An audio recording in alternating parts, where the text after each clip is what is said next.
Invite Jack to the microphone, and Jack really helped put this event together, and Jack will be introducing our first speaker. Let's welcome Jack Ashworth.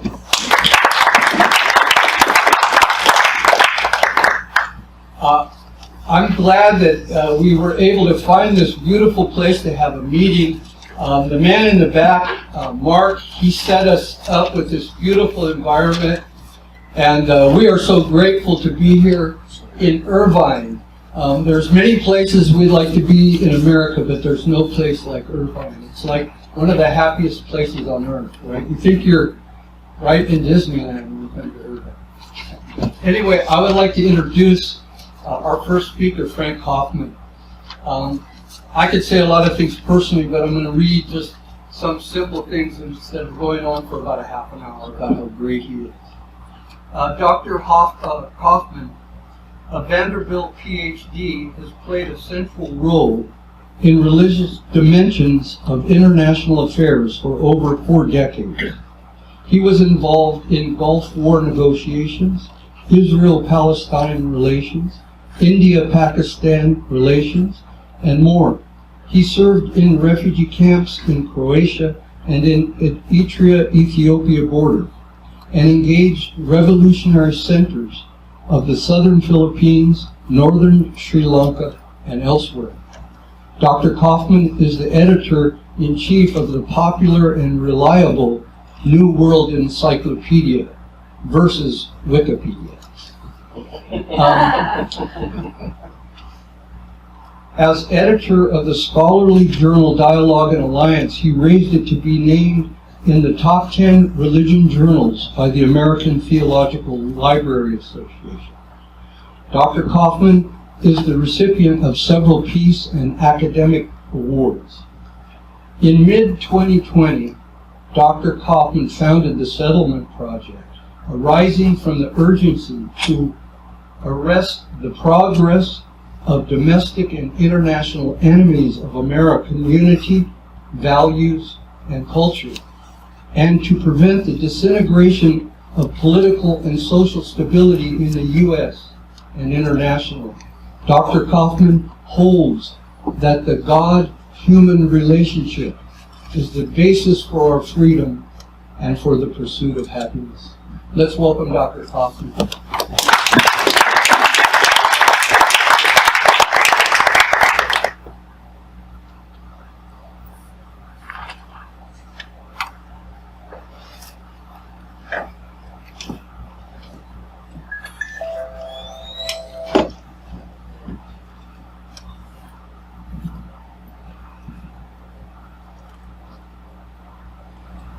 Thanks, Jack. Thanks very much. Bishop, I'm very grateful to see you. Thanks for your prayer. For some reason, all of us hear the national anthem incessantly, but for some reason here at the settlement conferences, I feel as though that's what that song is about is happening to me every time. That it held the defenses in place. That the flag was standing, and I cry more than at a baseball game, The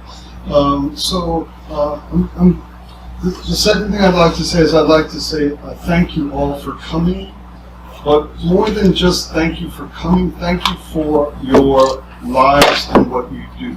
This is a genuine gratitude. We all go through a lot over the course of our life. We have ups and downs, but your orientation is for ideals, for our country, and so my thank you is not just thanks for coming, but thank you for being who you are and what we fight for together. I prepared a couple of remarks, but the purpose of my few words is to explain what the Settlement Project is, why it's called that. And so let me just start. As you heard from Jack, I come from a background of working in international relations, in war and peace, and my expertise has been the religious dimensions of war and peace. I've worked at very high levels. I could walk in and out of the Vatican with known walking out of Gaza through checkpoints, that was my life. And that community tends to be a liberal group of people. They tend to be liberally oriented.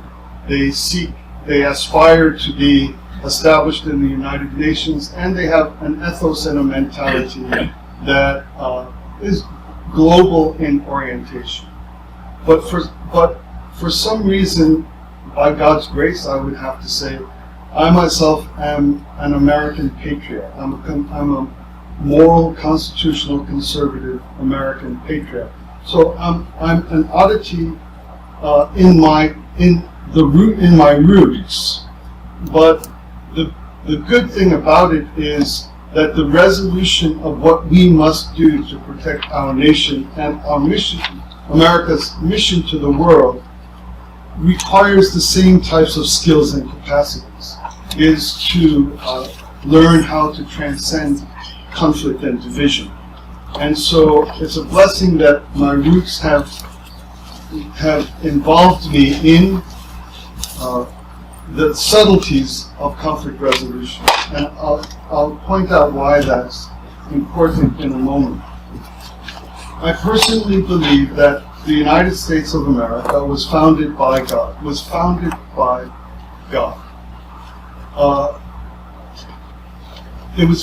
God with a purpose. Its purpose is to free every single human being on earth, to remove any other sovereignty other than our own as born, and to give every single human being on earth the freedoms we have enjoyed in our country. That's why this nation was founded.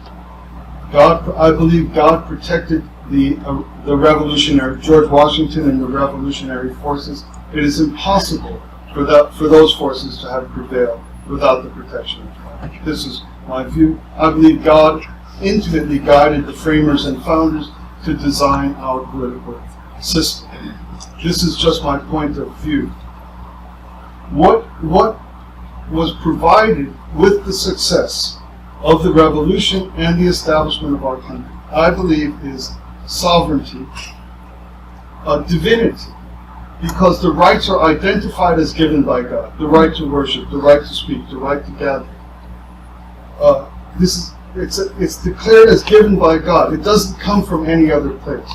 So it's our divinity by birth that guarantees us those things that can never be taken away. Sovereignty, that because it's a divine inheritance, nothing can prevail against it. It's my own choice, your own choice, whether or not we will allow anything. Welcome, thanks. I'm so happy you're here. Sorry. No, we're so happy you're here. Thanks for tuning in.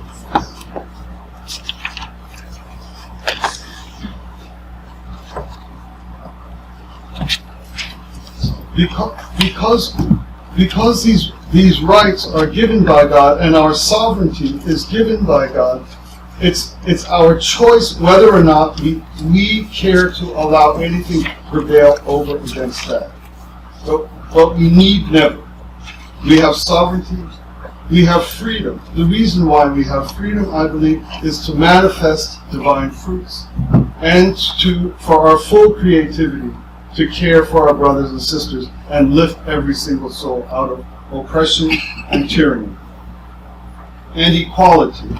Equality under the law, and one person, one vote. If anybody was involved in tampering with any election ever, recent or otherwise, they are fiddling with our equality that was given by God. It's not a small thing to do. One should be very careful in the cosmic balance of things when fiddling with an American person's vote. It describes our equality, which is given by God. It's not a political phenomenon. It's a serious matter.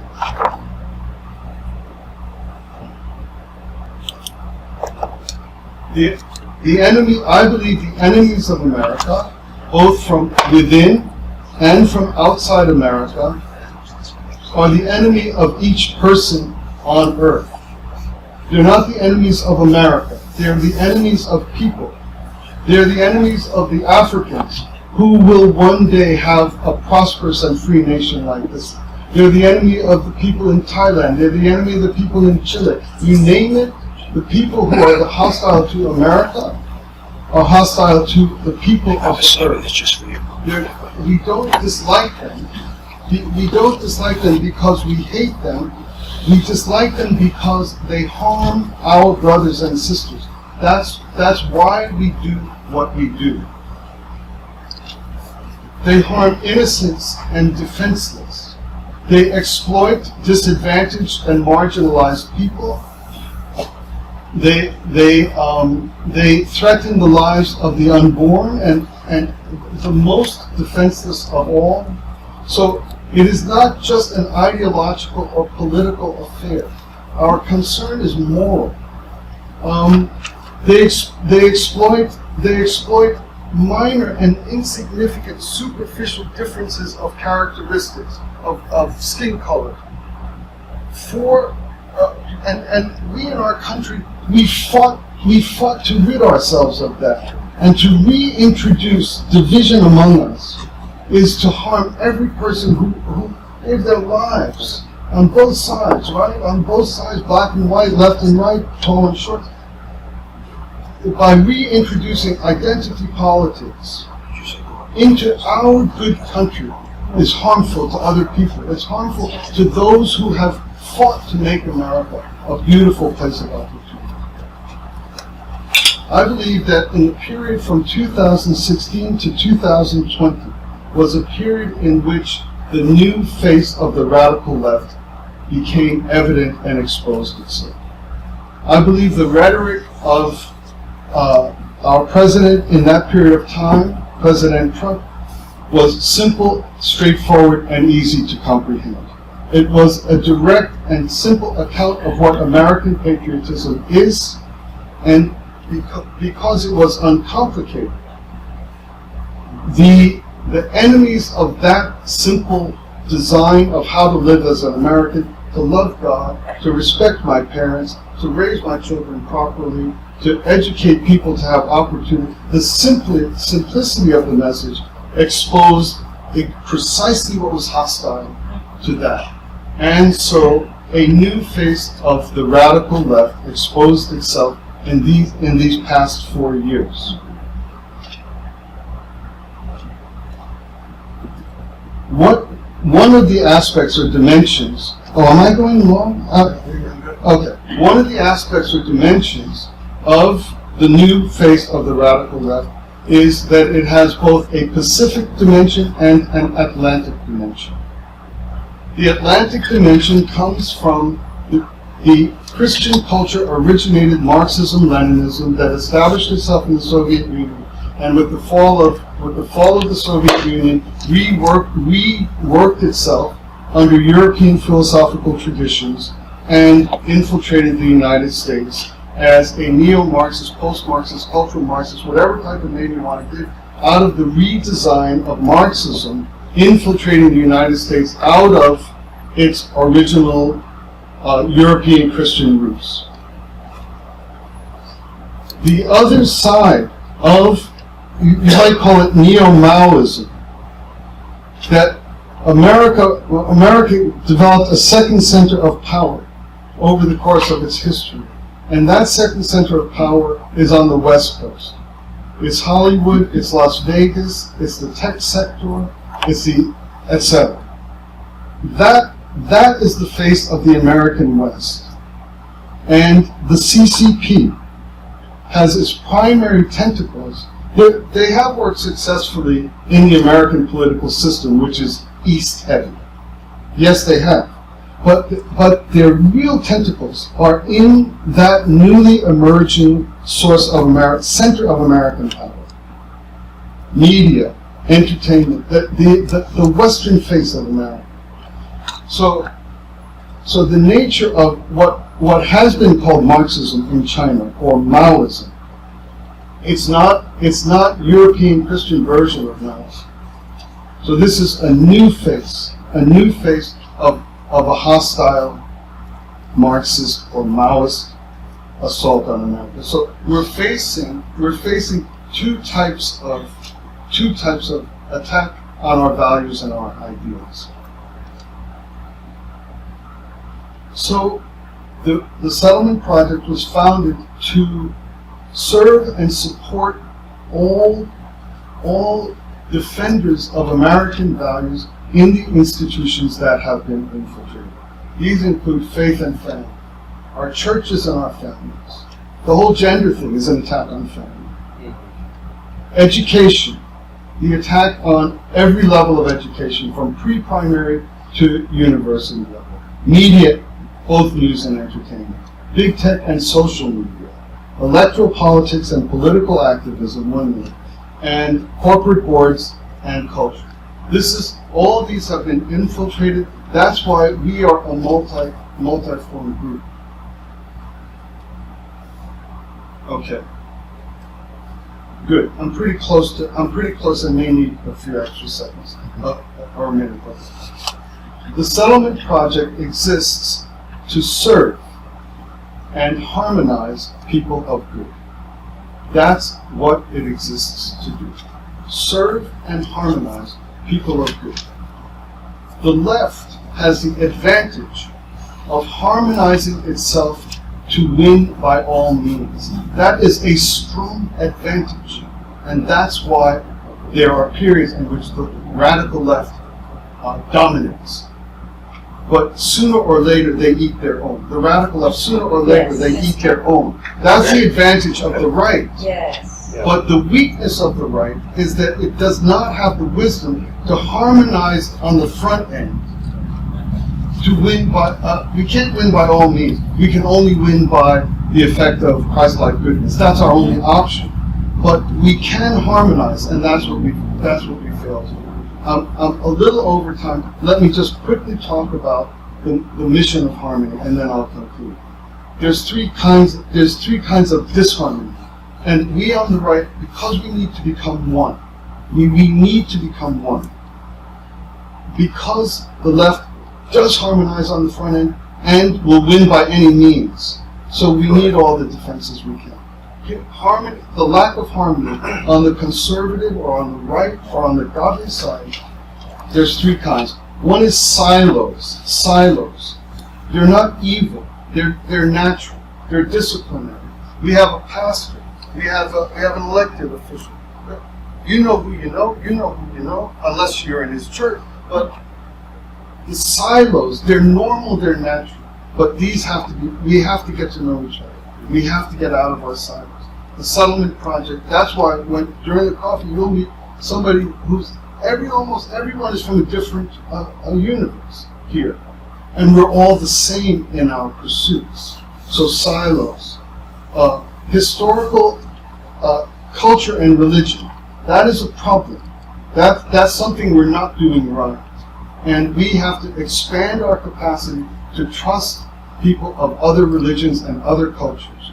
When you may not know, you may not confess Christ, but if you tell me you know God, I'm going to take your word for it. I'm going to suspend my affirmation of faith because we got to work together.